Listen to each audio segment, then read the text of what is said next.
It's important to learn people's story and find out really how people arrived, how they got to know one another, and also learn something of the older history of the area. If we learn lessons from the past as well, I think it also draws people closer together when we realise that we share a lot in common. And that sense really of this is a good place to be and that we've kind of grown out of our story, I think is important for any community.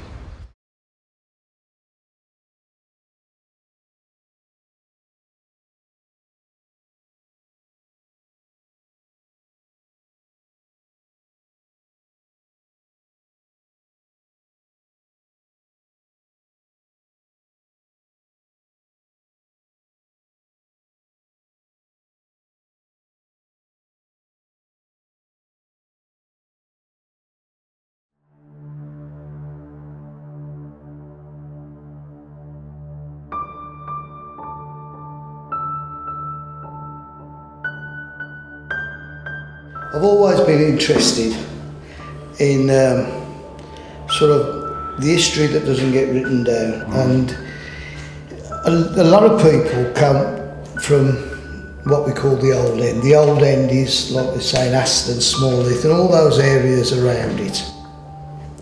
And I think that, you know, if it's not recorded, there's a lot of stories that don't always get written down. So it's nice to have some sort of oral history of what it was like and where people have come from, and I think it's good for the kids in the future to somehow have some idea what their roots are. A lot of working people are very proud of the roots, and you know, it's good for that to continue.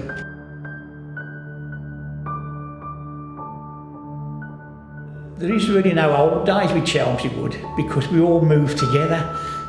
When you was about the old days, like we all come from different areas. I mean, we lived in a slum house. I mean, you know, it was a back-to-back. But Ronnie come from Garrison and Lining, which was nowhere near where we was, but it was still a slum area. Now, where the wife come from, towards town, they got their own toilet. It was outside toilet, but they were like considered posh, really. Whereas we was, you know, I mean, we could see the stars we could from our bed.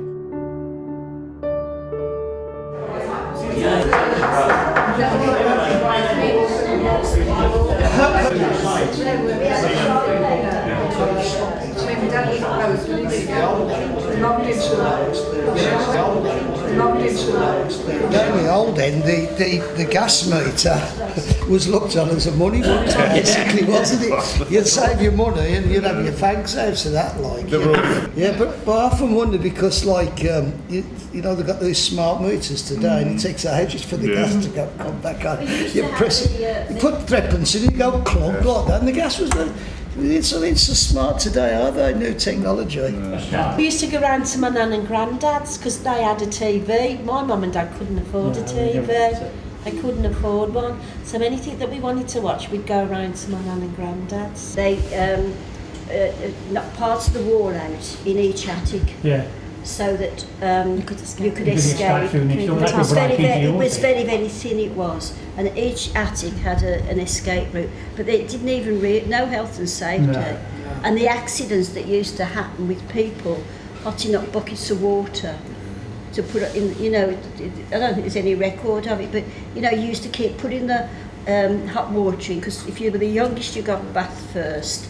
So you had to keep adding a bit of hot water. And I can remember going to school once, and there was a teacher there, and I don't think she'd been told about the environment she was working in. And this teacher, she said, she's quite young, because teachers normally look old when you're little, don't they? But I remember she looked really young, and she stood there and she said, we're going to have a lesson in hygiene today. Well, we didn't know what hygiene. Cleanliness was next to godliness, but hygiene was really a new word. And she said, how many of you had a bath before you came to school? A bath? A bath. Well, nobody said bath. It was bath, you know.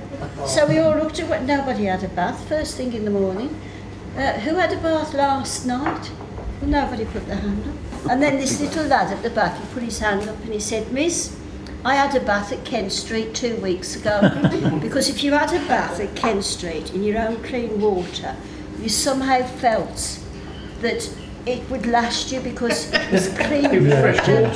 And she was quite, you know, she was can imagine. She was quite shocked by I it. tin bath, didn't it? It was used for coal, and it was also used for having a bath. And when Molly bathed me, to be honest, it was great. I didn't mind Molly bath. I hated having my hair washed, like, you know. So Molly was really gentle, but my sister Jean, my sister Jean, she used to get this carbolic soap. Remember carbolic? Yeah.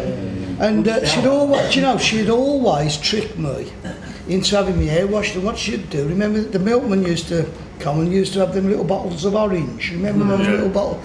You could get them off the milk.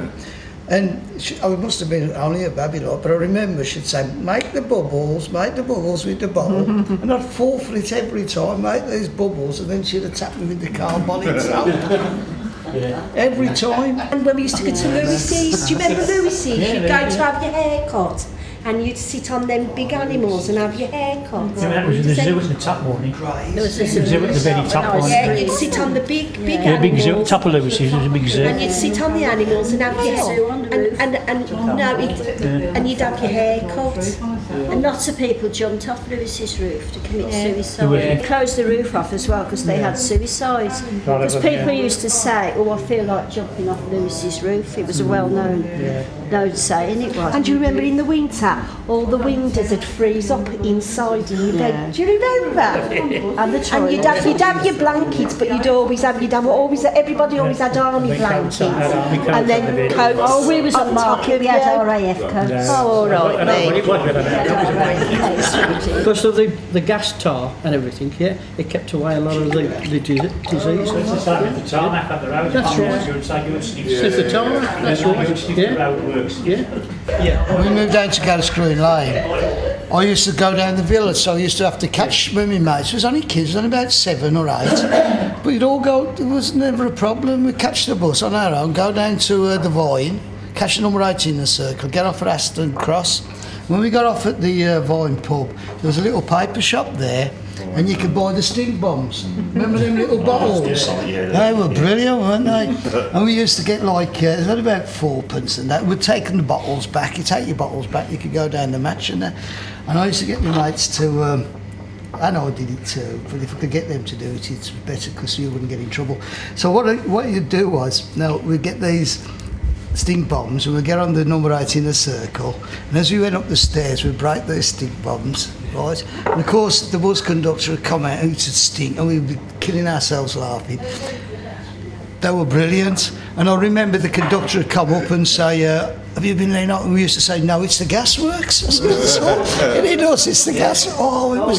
People were getting off the bus. It was killing ourselves laughing. I mean, in later years, if you moved away from the area, you could smell it. But living there, you just grew up with it. I can remember when I was about 18, I was looking through a little magazine and there was an advert, a charity, and it actually said, please give a shilling to send a slum child to the seaside for the day.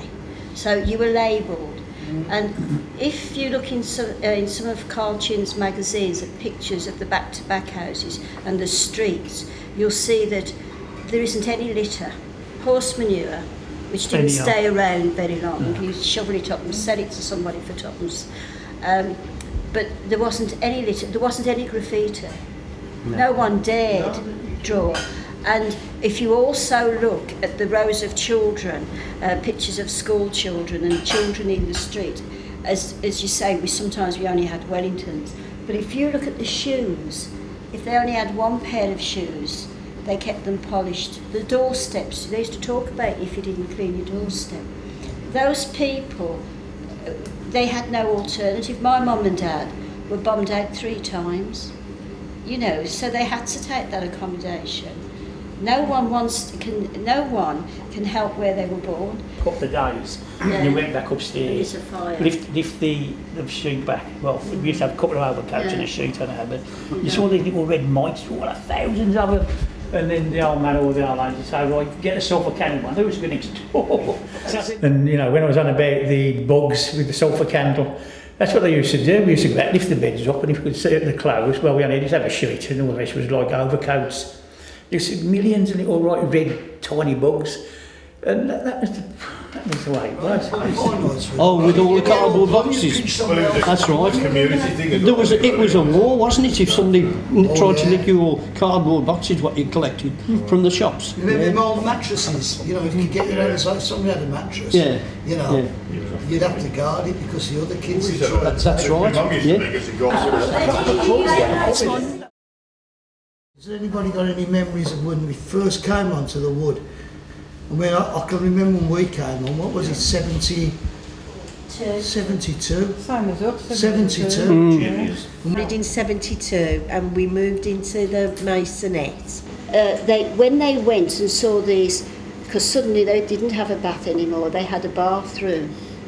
And suddenly when they saw these, you know, bathrooms and kitchens and hot water, they thought it was lovely, you see. It was all a building site when we moved up. It was still a building site almost.